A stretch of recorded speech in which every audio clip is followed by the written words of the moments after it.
দাঁড়াও দাঁড়াও দাঁড়াও, চলে যেও না। আমার স্বর্গটা দেখে যাও, আমার রাজমহলটা দেখে যাও। এটা হচ্ছে আমার রাজমহল, এখানেই আমি দিন কাটাই অনেক সুখে শান্তিতে। এই হচ্ছে আমার ছোট্ট ছেলে। আমরা এখন যাচ্ছি আমার মেয়েকে নিয়ে ড্রয়িংয়ে। তো তোমাদেরকেও একটু দেখিয়ে দিলাম আমার স্বর্গটা। যাই হোক, তোমরা তো সবাই জানো এটা হচ্ছে শ্যামসুন্দরী মায়ের মন্দির।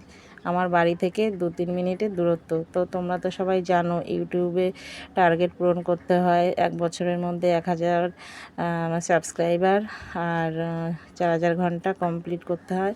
তো আমার এখনও মাত্র 59 জন হয়েছে। তো তোমরা যদি পারো আমাকে একটু সাপোর্ট করো। আর এটা হলো শ্যামসুন্দরী মায়ের মন্দির, কলকাতা আমার স্ট্রিট যেটা, সেই মন্দিরটা। তো আমার বাড়ি শ্যামসুন্দরী মায়ের মন্দির মাত্র 2-3 মিনিটের দূরত্ব।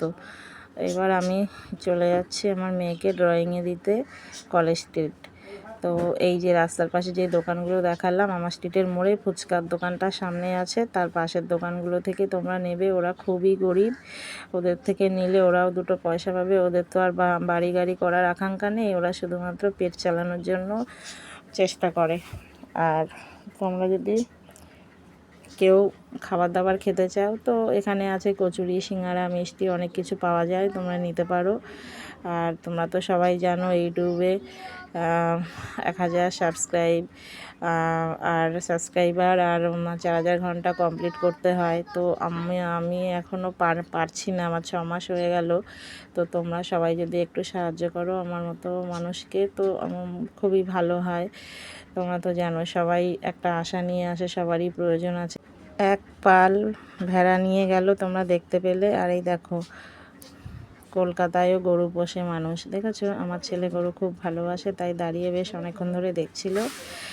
আর মেয়েকে দিয়ে আমি বাড়ি চলে এলাম। এই যে ছেলে আমার খেলা করছে। আর এবার আমি একটু কাজ করব, যেহেতু আমি বাড়িতে একটু হেম সেলাই করি হাতে, যেহেতু দুটো পয়সা যেভাবে আসে সেই চেষ্টাই করি কোনো রকমে। যাই হোক, তোমরা যদি একটু সাপোর্ট করো, পাশে থাকো, তবেই আমি পারবো।